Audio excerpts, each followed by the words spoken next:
The next line, I think, just freaked me out even more. I don't know if freaked out is the word, but just I couldn't believe it when I read it. Be careful, little ears, what you hear. What disturbs me about this is that it's almost like don't listen. Don't listen. I mean, what could you possibly be hearing? How could you stop yourself from hearing? You know, obviously, if you're within earshot of something, you're going to hear it. So this is about making sure that you don't listen to the wrong things. Be careful, little mouth, what you say. You know, obviously, yes, I can understand how you wouldn't want your child to go off swearing. Be careful, little hands, what you touch. Be careful, little feet, where you go. But yeah, be careful, little ears, what you hear was a little bit disturbing on a level of warning a child not to listen. And this is the kind of things that you become so used to when you're, you know, at the age of 3 and 5 and 7. You may not fully understand what it is that you're being hit with these things, but you begin to internalize this, and we had talked about it. It becomes normalized. Yeah. So even if you don't understand the idea of human sacrifice, and you don't understand the idea of, you know, brutal murder and somebody being killed as justification for someone else's crimes, and if you don't understand the idea that you're internalizing a concept that there's something inherently wrong with you, if you're taught the doctrine of hell, there's something inherently wrong with you that makes you deserve eternal torture, and you are a sponge, you know, a little sponge soaking this up, and then you hit an age where you hit crisis, and suddenly the question of, am I going to spend eternity in hell, becomes just huge on your mind. And if I can skip real quickly to a few adult songs, I'll just skip some of the stuff because I know we've got callers, but a few adult songs that kind of show what I'm talking about. There's one called Have You Counted the Cost? And it says, have you counted the cost if your soul should be lost, though you gain the whole world for your own? Even now it may be that the line you have crossed, have you counted the cost? One thing about the kids' songs, though, and this specifically relates to the issue of indoctrination, is I'm sure there are plenty of Christians out there who, current Christians, I mean, former Christians will recognize some of those songs, but current Christians out there who are going, yeah, okay, those are the lyrics. I mean, that's the facts. There's nothing, you know, nefarious about this or evil, or it's not indoctrination. It's just singing. Okay, I'm 40. I remember those songs the second Tracy starts talking about them. Yep, I remember them. I remember most of the lyrics. I don't remember anything else from when I was 4. There's a reason why some of us are ginormous fans and junkies of things like Schoolhouse Rock. It's because singing something, music, learning the tune, is conducive to memory. You remember those things very clearly, very strongly, for ages. I mean, there are songs that I haven't heard probably in 20 years, and if they'd come on, if it was a song that I listened to over and over again, I'd immediately go back to singing along. You could say, well, what's the lyrics to such and such, and I couldn't tell you, but the song, when it starts, prompts the lyrics. It's the way your brains work. And what we're talking about here is wiring little kids' brains with ideas that they don't understand yet, so that when they reach this age in puberty, etc., and probably for the rest of their lives in many cases, but especially in puberty, when their entire life is changing, when their physiology is changing, when they are in a state of crisis, at that point, they're less likely to question, is this real? This is what we talked about today with regard to my story. There are some people who, when they begin questioning in their teens, say, is this whole God thing real? Those people have already escaped indoctrination. They've already escaped the effects of indoctrination to ask those kinds of questions down that path. There's a second set that have not escaped indoctrination, myself included, who, when you have doubts, it's more about not whether or not a God exists, but am I right with God? Am I saved? Am I experiencing the same love and experience that these other people do? And if your answer is no, then what do? As any good Southern Baptist teen will tell you, you rededicate your life to Christ and you start all over again.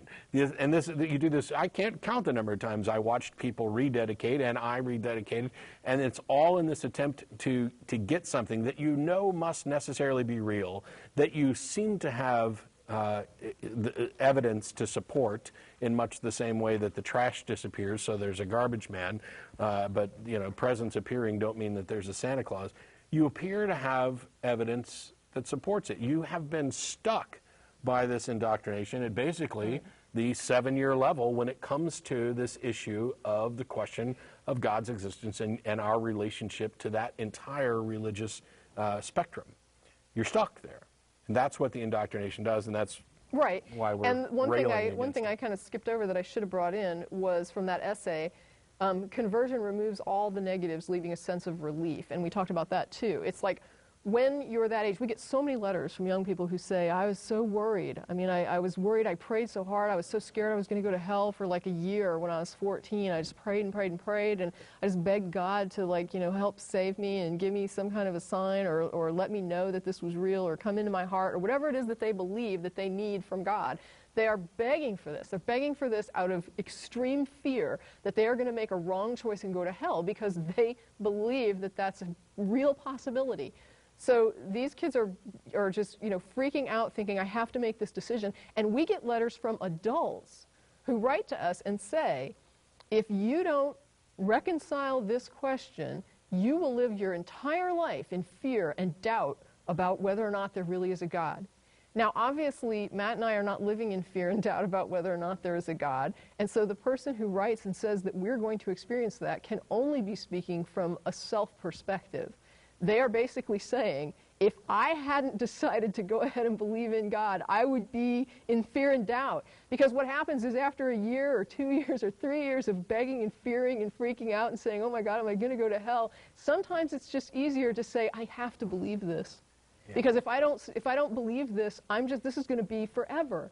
And when you're 14, 15, 16 years old, it's just like when you have your first broken heart. For a lot of people, they just think, oh my God, I'm never going to feel this way again. Yeah. Because you don't have life experience and you don't understand that you really can figure things out and get past this. You can resolve this.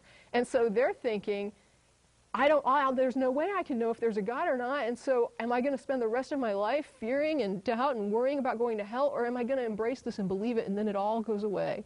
And I can be relieved and I can believe and then it's fine. And that's where you get Pascal's wager. It was so much better for me to just believe it than to go on in this state of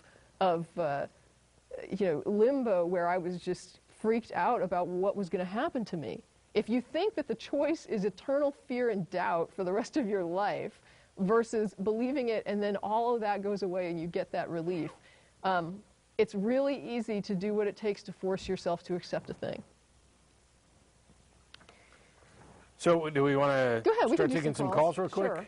All right, we've got Justin. How are you? Hey, I'm doing well. I called in 2 weeks ago from Wilkes-Barre, Pennsylvania, regarding the nativity scene in Menorah at the Luzerne County Courthouse. Yeah, now that Christmas is over, is there any new developments? Actually, yes, there is. Well, for those who haven't turned in, the courthouse owned, maintained, and put up nativity scene in Menorah, part of our areas on the lawn, the courthouse. I'm cracking up here. Can you hear me well? Yeah. Okay. They had one snowman behind a tree, and the menorah and the nativity scene were far apart. I filed a complaint, and the scenes were taken down. An outrage soon sparked. People protested, receiving tons of hate mail. Recently, the items put back up very secular decorations like candy canes, snowmen, Winnie the Pooh, reindeer, and Santa Claus. And even after this happened, religious people were still angry because they said the religious message was being watered down and their rights are being taken away. They still don't get it. I got an unnamed Christmas card recently that says this: Mohammed and Beelzebub are proud of you, Justin. What is a smug, arrogant devil like you doing at a Catholic college? You should be expelled. Wishing you and yours an unmerry Christmas.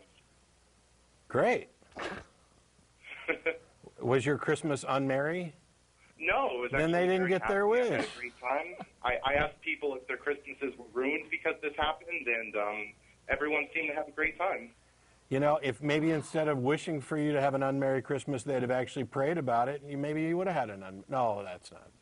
Well, some people have said that, I'll pray to you, and, this thing you're going through, and this and that. But I said, great, pray for me, but, it's not going to The only thing I'm going through is the fact that you assholes are trying to annoy us and take away rights and shove your perspective down everybody's throat. So, yeah, if you want to pray for that to stop, I'm in favor of it. Yeah, but they won't do that. The leader of my local group, the NEP Free Thought Society, has issued a challenge to an entire church of, if God is real, you pray for me to not be an atheist, and, then that'll prove it. But so far, nothing's happened. Yeah, that's actually a bad idea. There's almost none of these, you don't want to set up a test that's foolproof, but you also don't want to set up a test that concedes a position unnecessarily. I mean, obviously, if I were to convert to a particular religion or adopt it and believe it, then I would no longer be an atheist, and I would be convinced that, in fact, there was some God. But that alone would not be sufficient evidence for anybody else.